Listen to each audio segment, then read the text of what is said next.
유춘아입니다. 이번 차시에는 수식에서 사용하는 연산자에 대해 학습하겠습니다. 먼저 수식을 어떻게 표현하는지, 그리고 수식에서 사용하는 다양한 연산자의 종류, 마지막으로 연산자의 우선순위에 대해 알아보겠습니다. 학습 목표는 다음과 같습니다. 각자 참고하기 바랍니다. 먼저 지난 차시 내용을 잠시 복습하겠습니다. 지난 차시에는 컴퓨터 화면에 결과를 출력할 때 사용하는 프린트 함수에 대해서 학습하였습니다. 프린트 함수를 사용해서 출력하는 여러가지 방법에 대해서 살펴보았는데요. 먼저 여러 개의 값을 출력할 때는 콤마로 구분하여서 사용할 수 있는데요. 이때 출력 결과는 공백으로 구분되어서 출력이 됩니다. 이 공백 구분자를 변경하고자 할 때는 SEP 파라메타를 이용해서 변경할 수가 있고요. 또 퍼센트 서식을 사용해서 여러 개의 값을 하나로 묶어서 표현할 수 있었습니다. 이때 각각의 값이 정수일 때는 %d라는 서식을 사용했고, 또 실수일 때는 %f, 그리고 문자열을 사용할 때는 %s라는 서식을 사용해서 표현하였습니다. 또 퍼센트 서식에서 필드 폭과 소수점을 지정하여서 출력하는 방법에 대해서도 살펴보았고요. 그리고 프린트 함수에서 문자열에 포맷 함수를 이용해서 각각의 값을 중괄호에 표현하는 방법에 대해서도 알아보았습니다. 그리고 프린트 문장에서 사용하는 역슬래시로 시작하는 escape 문자들 중에서 가장 많이 활용되는 이 역슬래시 n은 다음 줄에 표시할 때 사용하는 escape 문자입니다. 이렇게 간단히 프린트 함수에 대해서 정리해 보았는데요. 각자 부족한 부분은 다시 학습해 주시기 바랍니다. 이제 이번 차시에는 프로그래밍에서 계산할 때 사용하는 연산자들에 대해 알아보고 사용해 보겠습니다. 코딩에서 수식이란 정수, 실수, 문자 등의 값들을 계산 기호로 연결한 식을 말합니다. 일반적으로 수학에서 계산에 사용하는 수식과 유사하고요. 이 예시처럼 연산자와 피연산자로 구성되어 있습니다. 수식에서 연산 기능을 나타낼 때 사용하는 더하기, 빼기, 곱하기, 나누기 이런 기호들을 연산자라고 하죠. 프로그래밍에서 사용하는 연산자는 수학의 수식에 사용하는 기호와 같은 것들도 있지만 다양한 종류로 구분할 수 있습니다. 즉, 산술 연산에 사용하는 산술 연산자, 값을 할당할 때 사용하는 할당 연산자, 그리고 관계를 판단할 때 사용하는 관계 연산자, 논리 연산에 사용하는 논리 연산자, 비트 단위의 연산에 사용하는 비트 연산자 등이 있습니다. 이 외에도 다양하게 있지만 우리 수업에서는 기본적으로 많이 사용하는 산술, 할당, 관계, 논리 연산자에 대하여 하나씩 살펴보겠습니다. 먼저 산술 연산자입니다. 산술 연산자에는 총 7개가 있는데요. 더하기, 빼기, 곱하기, 나누기, 거듭제곱, 목과 나머지 연산자가 있습니다. 더하기, 빼기는 수학에서 사용하는 기호와 같고요. 곱하기는 별 기호를 사용하고 나누기는 슬래시 기호를 사용합니다. 그리고 이 사칙 연산 외에도 거듭제곱과 목과 나머지를 계산하는 연산자가 있는데요. 거듭제곱은 지수 연산자라고도 하고요. 곱하기 연산자를 2개 붙여서 사용합니다. 예를 들어서 7 곱하기 곱하기 4를 한다면 7의 4승, 즉 7을 4번 곱하는 것과 같고요. 그리고 나누기 연산의 경우는 슬래시는 실제 실수의 값을 계산하고요. 슬래시를 2개 붙여서 사용하면은 몫을 구할 수가 있고 퍼센트는 나머지를 구할 때 사용하는 연산자입니다. 여기서 결과를 확인해 보면은 7 슬래시 4를 하면 실수의 값이 나오고요. 7 슬래시 슬래시 4를 하면은 7 나누기 4의 몫이 나오고, 또 7% 4를 해보면은 7 나누기 4를 했을 때의 나머지 값을 구할 수가 있습니다. 수식에서 다양한 자료들을 사용하여서 연산을 할 때 주의해야 될 사항이 몇 가지가 있는데요. 일반적으로 이와 같이 정수와 실수의 연산의 경우는 파이썬에서는 정수는 실수로 변환이 되어서 자동으로 연산을 수행해 줍니다. 그런데 실수와 실수의 연산의 경우, 이 경우는 0.1 더하기 0.1을 해보면 0.2 정확하게 나옵니다. 그런데 0.1 더하기 0.2를 해보면 결과는 0.3이 나와야 되는데 0.3, 0.0004 이렇게 오차가 발생할 수가 있습니다. 이 오차가 발생하는 것은 컴퓨터의 실수의 값을 표현하는 방식 때문에 발생하는 문제인데요. 그렇기 때문에 이 실수의 값을 연산을 할 때는 반올림 함수를 사용해서 소수점을 지정하는 것이 오차를 줄일 수 있는 하나의 방법입니다. 자, 그리고 문자열과 문자열을 더하기를 한다면 이 문자열 연산의 경우는요. 더하기는 두 개의 값을 연결하는 것이죠. 이와 같이 굿과 모닝을 더하면 굿모닝이 되고요.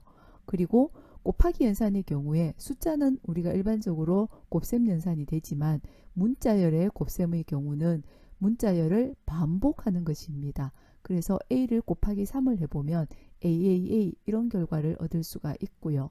그리고 일반적으로 더하기 빼기 곱하기 나누기는 사칙 연산의 경우는 숫자와 숫자를 연산하죠. 그런데 a가 10이고 b가 문자열입니다. 그럼 a 더하기 b를 해보면요. 이런 오류가 납니다. 즉 타입 오류인데요.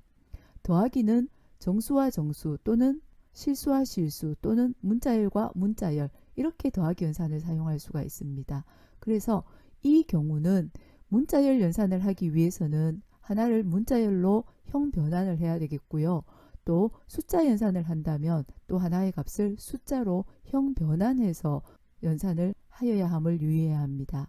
그래서 이 a의 str 함수를 사용해서 문자열로 형을 변환하고 그 다음에 더하기 b를 한다면 결과는 1010 문자열이 되고요. 그리고 이 b의 값에 인트형으로 형을 변환하고 a를 더한다면 b가 정수로 바뀌기 때문에 10 더하기 10이 되겠죠. 그래서 결과를 20을 얻을 수가 있겠습니다. 그래서 여기서 유의할 사항은요. 산술 연산의 경우는 숫자와 숫자 또는 문자열과 문자열 이 연산만 가능하기 때문에 자료형 변환 함수로 서로 상호 변환해서 연산을 하여야 하겠습니다. 정수형으로 변환할 때는 int 함수를 사용하면 되겠고요. 실수의 값으로 변환할 때는 float 함수, 또 문자열로 변환할 때는 str 함수를 사용해서 같은 자료형으로 변환해서 연산을 수행하면 되겠습니다. 다음은 할당 연산자입니다. 할당 연산자는 는 기호를 말하는데요. 는은 대입 연산자라고도 하고요. 이 변수의 값을 할당할 때 사용하는 연산자입니다. 수학에서의 의미는 같다라고 하는데 프로그래밍에서 는은 같다의 의미가 아니고요. 오른쪽에 있는 값들을 왼쪽 변수에 대입할 때 사용하는, 즉 할당할 때 사용하는 연산자입니다. 이 는 기호의 왼쪽에는 변수만 올 수가 있고요. 오른쪽에는 변수도 올 수 있고 값도 올 수 있고 수식 모든 것들이 다 올 수가 있습니다. 예를 들어서 보시면요. 이와 같이 x는 10 하면은 10이라는 값이 x라는 변수에 할당이 되는 것입니다. 이때는 값이 온 경우죠. 자, 그런데 10는 x 반대로는 사용할 수가 없습니다. 는의 오른쪽에는 변수도 올 수 있지만 는의 왼쪽에는 변수만 올 수가 있습니다. 그래서 문법 오류가 되겠고요. 자, 그 다음에 y는 x 곱하기 10, 즉 는의 오른쪽에 보면은 수식이 나왔네요. 그러면 이 수식의 결과가 이 y라는 변수에 할당이 됩니다. 이 는은요. 오른쪽에 수식이 있다면 항상 오른쪽에 있는 수식의 결과값이 왼쪽에 대입이 됩니다. 그래서 이 는 기호의 실행 방향은요. 항상 오른쪽에서 왼쪽 방향으로 이 문장이 실행이 됩니다. a는 b, 즉 이 b의 변수의 값이 a에 할당이 되는 경우죠. 자, 그리고 a는 b는 c는 이와 같이도 사용할 수 있는데요. 이렇게 된다면 제일 오른쪽에 있는 값이 c에 할당이 되고, 그럼 그 다음은 c에 있는 값이 b에 할당되고 b에 있는 값이 a에 할당되는 이 하나의 값을 여러 개의 변수에 또 할당해서 사용할 수가 있습니다. 이 경우도 실행 방향은 오른쪽에서 왼쪽이 되겠죠. 자, 그리고 여러 개의 변수에 여러 개의 값을 동시에 할당할 수도 있습니다. a, b는 10, 20 한다면 a에는 10을 할당하는 거고요. b에는 20을 할당하는 겁니다. 이 문장을 두 개의 문장으로 a는 10 하고 세미콜론하고 b는 20 이렇게 작성할 수도 있겠죠. 그러나 이것은 그냥 단순히 두 개의 문장을 쓴 거고요. 현재 이 경우는 하나의 문장 안에 여러 개의 변수에 여러 개의 값을 동시에 할당 가능합니다. 다시 정리해 보면 는이라는 것은 오른쪽에 있는 결과의 값을 왼쪽에 있는 변수에 저장할 수 있다 이고요. 는의 왼쪽에는 변수만 올 수 있다. 는의 오른쪽에는 변수, 수식값 모든 것이 다 올 수가 있습니다. 다음은 복합할당 연산자인데요. 이 복합할당 연산자는 산술 연산자와 할당 연산자를 합쳐놓은 연산자입니다. 두 기호가 합쳐져 있는 거니까 복합할당 연산자겠죠. 왼쪽에는 산술 연산자가 오고 오른쪽에는 는 기호가 오는데요. 이 두 개의 기호는 붙여서 사용해야 됩니다. 예를 들어 보면 a 더하기는 2라는 의미는요. a는 a 더하기 2와 같은 의미입니다. 즉 임의의 a 값이 있다면 그 a 자기 자신에다가 2를 더해서 다시 a에다가 할당할 때 사용하는 그런 연산자가 복합할당 연산자입니다. 오른쪽 예시를 보면요. a가 10일 때 a 자기 자신 현재의 a에다가 10을 더해서 a를 수정합니다. 그러면 그때의 a는 20이 되겠고요. 또 a 곱하기는 10을 한다면 현재의 a 값은 지금 20이죠. 20에다가 10을 곱한 결과가 a로 수정이 됩니다. 그래서 a는 200이 되겠습니다. 이와 같은 방법으로 이 복합할당 연산자의 경우는 현재 임의의 값이 있을 때 그 값의 어떤 값을 연산한 결과로 수정할 때 사용하는 연산자가 복합할당 연산자입니다. 이 복합할당 연산자를 사용을 하거나 이와 같은 수식으로 즉 현재의 값에다가 어떤 값을 연산해서 자기 자신을 수정할 때는 오른쪽에 있는 연산을 먼저 수행합니다. 그래서 이 변수에 값이 있어야지 오류가 나지가 않습니다. 즉 예를 들어서 x 더하기는 5를 해보면요. 이 연산은 x는 x 더하기 5와 같은 연산이죠. 그래서 오른쪽 연산을 먼저 합니다. 그러면 이 x의 임의의 값이 없기 때문에 이와 같이 name 오류가 나는 거죠. 그래서 name x is not defined라는 오류가 납니다. 그래서 복합할당 연산자나 오른쪽 연산 결과를 왼쪽에 대입할 때 이 오른쪽에 있는 변수의 초기값이 없을 때는 오류가 나니까 항상 복합할당 연산자를 사용할 때는 변수값이 먼저 초기화가 되어야 합니다. 다음은 관계연산자입니다. 이 관계연산자는 수식에서 기호의 왼쪽 오른쪽에 있는 두 개의 이 피연산자를 비교하여 큰지 작은지 같은지 다른지 등을 판단할 때 사용하는 연산자를 말합니다. 기호를 먼저 살펴보면 이와 같은데요. 같은지를 판단할 때 사용하는 연산자는 는이라는 기호를 쓰고요. 같지 않은지를 사용할 때는 느낌표 는이라는 기호를 사용합니다. 큰지 작은지 크거나 같은지 작거나 같은지를 비교할 때 사용하는 이 관계연산자는 이와 같습니다. 즉 예시를 보면 임의의 변수 a에 7을 대입하고 b에 4를 대입했을 때 이 a 값과 b의 값이 같은지를 판단할 때 사용하는 수식은 a는 b 이와 같이 사용할 수가 있겠죠. 자 여기에서 a는 b와 같이 우리가 일반 수학에서 사용하듯이 판단할 때 이와 같이 사용을 하시면 안 되겠죠. 이 는은 할당 연산자라고 하였습니다. 그래서 b의 값을 a에 할당할 때 사용하는 기호이고요. 연산자이고요. 이 두 개의 값이 같은지를 판단할 때는 는을 사용해서 결과를 만들어 낼 수가 있습니다. 즉 a 는 b하면 두 개의 값이 다르기 때문에 false의 값이 나오고요. 또 a 느낌표는 b 이렇게 했을 때는 a와 b가 다른지를 판단하는 수식입니다. 다르기 때문에 true의 값이 나오게 되겠고요. 자 여기에서 는이라든지 느낌표 는이라든지 크거나 같다 작거나 같다 이런 기호들이 연속적으로 붙어 있을 때는 서로 이렇게 중간에 공백을 두어서 띄어쓰기를 하면 안 되겠고요. 붙여서 사용을 하셔야 되겠습니다. 자 그리고 a가 b보다 큰지를 판단할 때는 이렇게 수식을 작성할 수 있겠죠. 자 그래서 이 결과는 true가 되겠고 이 결과는 a가 b보다 작은지는 false가 되겠습니다. 이와 같이 관계연산자를 사용한 수식의 결과값은 true 아니면 false입니다. 그래서 이와 같은 이 수식은 단독으로 사용되기보다는 주로 조건문이나 이 반복 문장에서 참 거짓을 판단할 때 주로 많이 사용됩니다. 자 다음은 논리연산자에 대해 살펴보면요. 이 논리연산이라는 것은 참과 거짓에 대한 연산을 논리연산이라고 합니다. 그래서 논리연산자는 이런 논리연산할 때 사용하는 연산자를 말하고요. 여러 조건에 대한 연산을 처리할 때 사용을 합니다. 즉 여러 조건들이 동시에 만족하는지 아닌지를 판단할 때 사용하는 연산자입니다. 이 논리연산자의 종류에는 and, or와 not이 있고요. 이 and는 피연산자 둘 다가 참일 때 참의 결과를 갖는 연산을 말하고요. 오화는 피연산자 둘 중에 하나가 참이면 참의 결과값을 갖습니다. 그리고 낫은 피연산자의 값이 참이면 거짓으로 거짓이면 참의 결과값을 갖는 연산자입니다. 조건 A와 조건 B, 즉 이 두 개의 조건에 대해서 참과 거짓의 연산 결과를 살펴보면요. 조건이 두 개이기 때문에 이 네 가지 경우가 나올 수 있습니다. A가 true, B가 true인 경우, 또 A가 true, B가 false, false true, false false인 이 네 가지 경우에 대해서 AND 연산과 OR 연산과 NOT 연산을 보면 조건 A와 조건 B가 동시에 만족할 때 표현하는 식은 AND 연산으로 처리를 할 수가 있겠죠. 그래서 A and B는 둘 다가 참일 때만 참의 값을 갖는 연산입니다. 그리고 A와 B는 A가 참이거나 B가 참인 경우에 참이 되는 거예요. 그래서 둘 중에 하나가 true이면 true의 값을 갖게 되겠죠.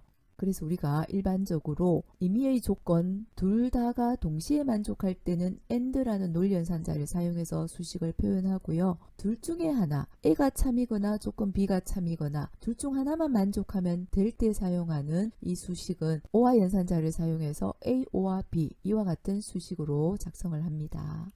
그리고 not A는 false이면 true의 값을 갖는 그런 연산자가 되겠죠. 논리연산자를 사용한 예를 한번 살펴보면요.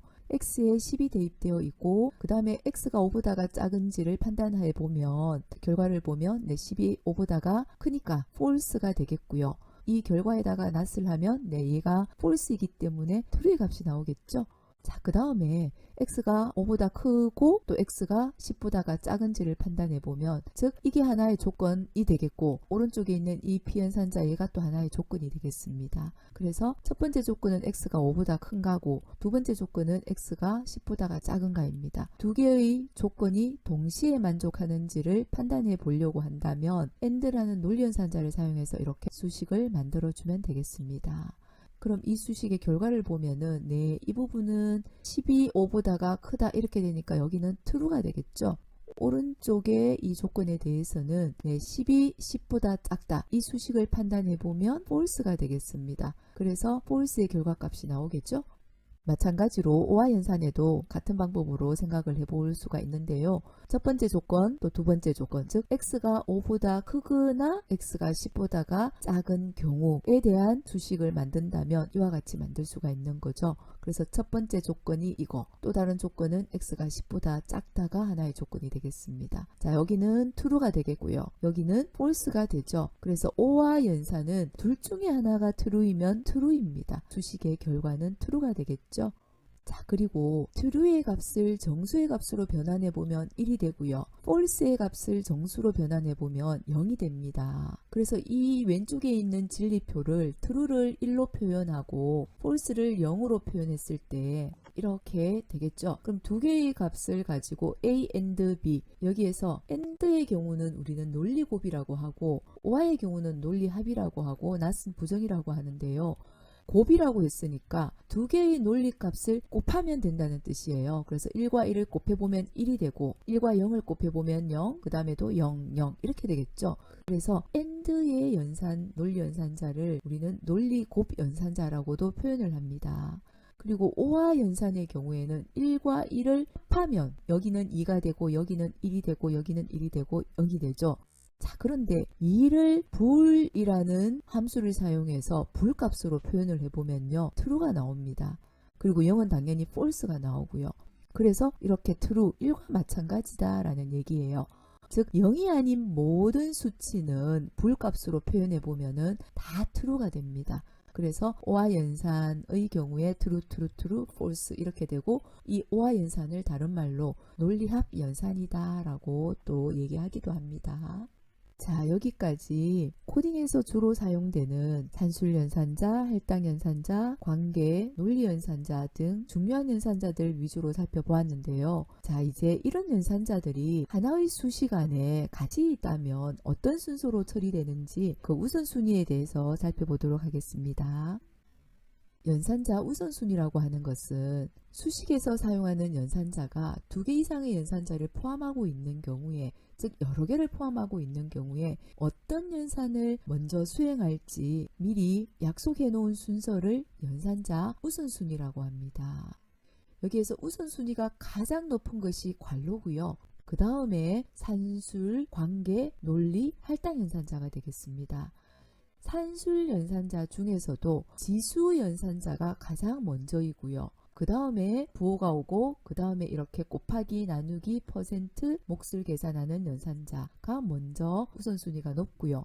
그리고 더하기, 빼기입니다. 자, 예를 들어서 우리가 한번 살펴보면 자, 이런 수식이 있다면 산술 연산자가 두 개가 있죠. 자, 이 경우에는 관로가 없기 때문에 연산자 우선순위로 적용이 되어서 연산 처리가 되는데요. 네, 지수 연산이 먼저 나오죠. 그래서 이 지수 연산을 먼저 하고요. 그럼 이 부분이 2의 제곱이 되어서 4가 되고 10을 4로 나누었을 때 결과는 2.5가 되겠습니다. 자, 그 다음 수식은 여기에서는 부호가 먼저죠. 그래서 마이너스 5.0이 되겠습니다. 자, 그 다음 수식을 한번 볼까요? 여기에도 관로가 없기 때문에 부호보다가 지수가 먼저거든요. 그래서 얘를 먼저 연산하고 마이너스가 붙어서 마이너스 4의 값이 되고요. 만약에 이렇게 관로가 있다면 관로에서 마이너스 2의 제곱이 되어서 4가 되죠. 그래서 수식의 결과가 달라지게 되겠습니다.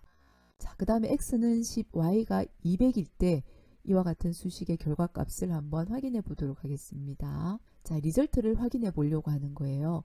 여기 수식에서 보면 관계 연산자가 있고 산술 연산자, 몫을 계산하는 연산자가 있죠. 그럼 여기에서는 y/10부터 먼저 하겠죠. 이 200을 10으로 나누었을 때의 몫은 20이 되고요. 그래서 x가 20보다 큰지를 판단합니다. 그 다음에 두 번째 이거 먼저 하고 그 다음에 이렇게 됩니다. 그래서 x는 10이고 이 결과는 20이 되기 때문에 x가 10보다가 큰지를 판단하겠죠. 그래서 이 결과는 false가 되겠습니다. 자, 그 다음에 이런 수식이 있다면 연산 순서가 어떻게 될까요? 논리 연산자가 제일 아래쪽에 있습니다. 여기에 있는 연산자 중에서는. 그래서 이 논리 연산자 중간에 있는 것을 제일 마지막에 해요. 왼쪽에 있는 피연산자 결과와 오른쪽에 있는 피연산자 결과를 가지고 연산 결과를 만들어내겠죠. 그래서 왼쪽에 있는 연산 결과부터 먼저 판단해 보면 여기에 산술과 또 관계 연산자가 있기 때문에 산술이 먼저입니다. 그래서 x를 5로 나누었을 때 나머지를 계산해요. x가 10이었으니까 5로 나누었을 때 나머지는 0이 되겠죠. 그래서 이렇게 판단해 보면 왼쪽에 있는 피연산자의 결과는 true가 되고요. 오른쪽에 있는 피연산자의 결과는 20을 5로 나누었을 때 나머지는 역시 0이 되고요. 그리고 0 넣는 0이니까 얘도 true가 되겠네요. 그래서 true의 결과값은 true가 되겠습니다. 자, 그래서 이와 같이 수식에서 여러 개의 연산자를 포함하고 있는 경우에는 이 왼쪽에 있는 이 연산자 우선순위에 따라서 연산의 순서가 정해지고요. 그래서 이 연산자 우선순위를 기억하고 이렇게 수식을 작성을 해야 되겠죠. 만약에 이 연산자 우선순위가 기억이 나지 않는다면 관로를 이용해서 수식을 이렇게 작성해 주시면 돼요. 자, 여기까지 코딩에서 주로 많이 사용하는 연산자 위주로 좀 살펴보았고요. 또 연산자 우선순위까지 살펴보았습니다. 이제 간단한 예제로 정리를 하도록 하겠습니다. 먼저 나머지와 몫의 연산자를 활용하는 예제입니다. 8조각이 난 피자를 3판 주문하였을 때 친구 5명이 나눠 먹는다면 각 몇 조각씩 먹을 수 있는지 그리고 몇 조각이 남는지를 프로그램으로 해결해 보자입니다. 먼저 문제 해결 과정에서 고려해 볼 것은 이 문제에서 어떤 값들을 변수에 저장을 하고 또 어떤 식을 활용해서 계산을 하고 또 어떻게 결과를 출력할 건가입니다. 여기에서 주문하는 피자의 수와 친구의 수가 달라진다면 몇 조각씩과 또 남는 조각의 수는 달라지겠죠. 그래서 이 문제에서는 피자와 사람의 수를 변수에 저장을 하고 또 이 피자의 수와 사람의 수를 활용해서 조각 피자의 총수 그리고 또 인당 돌아가는 조각 피자의 수와 또 몇 조각이 남는지를 계산하고 그 값들을 출력하면 되겠습니다. 실행 결과창을 보시면 조각 피자는 총 몇 개이고 또 인당 몇 조각을 먹을 수 있으며 또 남은 피자의 조각 수가 이렇게 출력이 되어 있습니다. 이 과정을 코드로 작성을 한다면 먼저 변수에 피자의 수와 사람의 수를 저장하고요. 여기에서는 피자와 person이라는 변수에다가 저장을 하였습니다. 그리고 변수를 활용해서 조각 피자의 총수와 또 인당 돌아가는 피자의 수, 그리고 또 남은 피자 조각 수를 계산을 하면 되겠죠. 조각 피자의 총수는 주문한 피자의 수에다가 그 각 피자가 8조각이 났기 때문에 곱하기 8을 하여서 계산할 수가 있겠죠. 그리고 인당 돌아가는 피자의 수는 이 총 조각 피자의 수에다가 사람의 수로 나누었을 때의 몫에 해당이 되겠습니다. 그래서 그 몫을 계산하는 연산자 //를 활용해서 인당 조각 피자의 수를 계산할 수가 있고요. 그리고 최종적으로 남은 피자의 조각은 이 토탈 값에서 사람의 수를 나누었을 때의 나머지가 남은 피자의 조각이 되겠습니다. 그래서 각각의 값들을 연산해서 변수에다가 저장을 하고요. 이 변수들을 활용해서 최종적으로 구해진 이 변수의 값을 이렇게 출력을 하면 되겠습니다. 그래서 여기 프린트 문장에서 보시면 문자열 포맷 함수를 사용해서 이 포맷 괄호 안에 보면은 3개의 변수 값을 이 문자열 안에 출력을 하고 있습니다. 그래서 이 중괄호 위치에 출력이 되겠습니다. 이 문제에서 이 피자의 수와 사람의 수를 변수에 저장하지 않고 바로 수식에서 사용할 수도 있지만 이렇게 변수에다가 저장해 놓는다면 이 수식은 그대로 두고 피자와 펄슨의 변수의 값만 변경하여서 다른 결과를 바로 만들어낼 수 있기 때문에 프로그램의 재활용 측면이나 또 프로그램의 가독성 면에서 훨씬 더 좋습니다. 다음은 2차 방정식의 해를 구하는 예제입니다. 2차 방정식에서 근해 공식을 활용해서 해를 계산해 보려고 하는데요. 근해 공식은 이와 같이 수식이 좀 복잡합니다. 그래서 이 예제에서는 이와 같이 복잡한 수식의 경우 수식을 단순화하고 또 이 수식에서 사용된 연산자 우선순위를 고려해서 수식의 결과를 확인해 보려고 합니다. 이 문제를 해결하는 과정에서도 앞의 예제와 마찬가지로 먼저 필요한 자료를 어떤 변수에다가 저장할지 이 변수에 저장된 값을 사용해서 계산을 하고 또 결과를 출력하려고 합니다. 출력 결과를 한번 살펴보면 여기 2차 방정식에서 A와 B와 C 즉 개수의 값을 입력을 받고 그 개수의 값을 사용해서 2차 방정식을 표현하고 또 거기에서 구한 두 개의 근의 값을 출력하고 있습니다. 그래서 이 문제에서 필요한 변수의 경우는 이 개수의 값을 입력받기 위한 개수 ABC가 필요하고요. 두 개의 근을 저장할 변수 x1과 x2가 필요합니다. 여기에서 코딩 순서는 입력을 받고 해를 계산하고 그리고 그 해를 출력하고 이와 같은 순서로 문제를 해결할 수 있는데요. 자, 코드를 살펴보면 먼저 자료 준비에서는 x1, x2의 경우에는 계산되어서 저장될 값이기 때문에 초기값을 먼저 0으로 주고요. 개수 A, B, C의 경우에는 3개의 문장을 사용하여서 A, B, C의 값을 초기화하였습니다. 실행 결과를 보시면 A는 하고 2를 입력받고 B는 하고 -5를 입력받고 C는 하고 2를 입력받았을 때 첫 번째 문장이 수행이 되고 나면 여기에 2가 입력이 되고요. 그 다음에 두 번째 문장이 수행이 되고 나면 -5가 B에, 그 다음에 세 번째 문장이 수행이 되고 나면 2의 값이 C에 할당이 되겠죠. 이렇게 입력받은 A, B, C의 값을 사용해서 이제 x1과 x2를 계산하게 되는데요. 근해 공식을 다시 한번 작성을 해보면 2a분의 -b 플러스 마이너스 루트 b제곱 마이너스 4ac인데 이때 b제곱 마이너스 4ac를 판별식 d라고 하죠. 그래서 이 복잡한 수식을 그대로 작성하기보다는 이렇게 d를 먼저 계산하고 그 d를 활용해서 x1과 x2를 구한다면 수식이 조금 더 단순화되어서 이해하기가 쉬운 식이 됩니다. 자, 그래서 여기에 b제곱을 표현할 때도 b 곱하기 b보다가는 지수연산자를 사용해서 b제곱으로 이렇게 표시할 수가 있고요.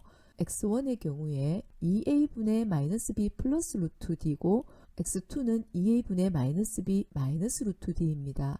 그래서 이 수식을 표현을 해보면 자, 분자 따로 분모 따로 하고 나누기 연산자를 사용해야 되겠죠. 그래서 분자의 경우에 -b 플러스 루트 d인데 이 루트의 경우는 2분의 1승이 되겠죠. 그래서 역시 지수연산자를 사용하고 2분의 1 대신에 0.5를 사용해서 이렇게 분자의 경우에는 이와 같이 수식을 작성할 수가 있고 분모는 2 곱하기 a가 되는데요. 만약에 괄호가 없다면 연산자 우선순위에 의해서 지수가 먼저 계산이 되고 그리고 나누기 곱하기가 차례대로 되겠죠. 그래서 이 더하기가 제일 나중에 연산이 됩니다. 그렇게 된다면 우리가 원하는 정확한 식을 얻을 수가 없겠습니다. 그래서 분자의 식이 길 때는 괄호로 이렇게 표현을 해야 되고, 분모의 경우에도 분모가 계산이 다 된 뒤에 나누기를 해야 되기 때문에 이렇게 괄호로 꼭 표기해야 합니다. 만약에 분모에도 괄호를 작성하지 않는다면 2로 먼저 나누고 이 뒤에 곱하기 a는 분자에 곱해져서 정확한 계산 결과가 나오지 않을 수도 있습니다. 이렇게 계산된 결과 x1, x2 또 a, b, c를 사용해서 프린트 문장을 사용해서 출력하면 되는데요. 문자열 포맷 함수를 이용해서 개수 a, b, c, x1, x2를 사용해서 출력을 하였습니다. 이때 a, b, c를 활용해서 이렇게 2차 방정식을 표현할 수가 있고요. 그 다음에 두 개의 근 x1, x2를 이렇게 소수점 첫째 자리까지 출력을 하였습니다. 여기에서 a, b, c를 출력할 때 부호를 표시하는 플러스 기호를 사용해서 이와 같은 형식으로 서식을 작성을 하면 되겠고요. 그리고 소수점 첫째 자리까지는 이와 같이 .1f라는 형식으로 서식을 표시할 수가 있습니다. 그리고 이와 같이 작성한다면 파이썬에서는 복소수의 자료도 지원하기 때문에 이와 같이 허근이 나오는 경우도 그대로 표시할 수가 있습니다. 자, 이제 시차시 연산자를 간단히 정리하면서 이번 차시 학습을 마무리하도록 하겠습니다. 프로그래밍에서 사용하는 연산자 종류에는 다양하게 있지만 우리 수업에서는 산술 연산자, 할당, 복합 할당 연산자, 관계 연산자, 논리 연산자에 대해서 살펴보았습니다. 산술 연산자를 사용해서 더하고 빼고 곱하고 나누고, 또 지수 연산자를 사용해서 거듭 제곱을 계산하고 목과 나머지를 계산하는 연산자에 대해서 살펴보았고요. 또 는이라는 기호는 할당 연산자라고 해서 오른쪽에 있는 값을 왼쪽에 있는 변수에 대입할 때 사용하는 연산자입니다. 그리고 비교 판단을 위한 수식에는 관계 연산자를 사용해서 수식을 표현하죠. 같은지를 판단할 때는 는이라는 기호를 사용하고요. 같지 않다를 살 때는 느낌표 는을 쓰고, 크다, 작다, 크거나 같다, 작거나 같다, 이런 기호들을 사용해서 수식을 작성한다고 하였습니다. 그리고 논리 연산자는 여러 조건이 참인지 거짓인지를 판단할 때 사용하는 연산자입니다. and, or와 not이 있다고 했고요. 그리고 수식에서 여러 개의 연산자가 사용되었을 때는 우선순위가 높은 연산자가 먼저 계산되기 때문에 연산자 우선순위를 고려해서 수식을 작성하는 부분까지 우리가 살펴보았습니다. 네, 이제 퀴즈를 통해서 이번 차시 내용을 간단히 정리하시고요. 답안을 확인해 주시기 바랍니다. 네, 수고하셨습니다.